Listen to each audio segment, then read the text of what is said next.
तालीम तो कभी भी काम आ सकती है। अबे तुम तो चंद हजार कमा रहे हो इस तालीम से। आपसे तो बात करना ही फजूल है। क्या क्या कहा तूने, बेअदब लड़के? ऐसा कुछ नहीं कहा है मैंने जिससे मैं बेअदब हो गया हूँ। ये सिखाया तालीम ने तुझे बाप से जबान दराजी करना? ये रवैया मुझे इसी घर ने सिखाया है, स्कूल ने नहीं।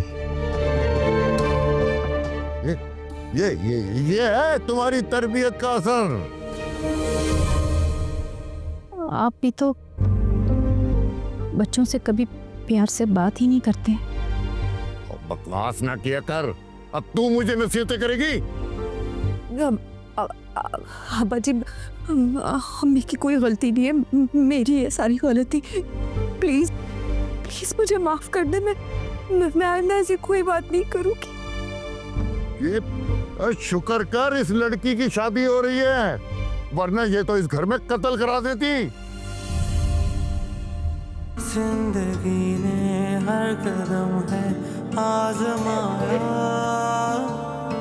कोई रिश्ता भी इनकी तो आदत है रास चुप कर। हर सजा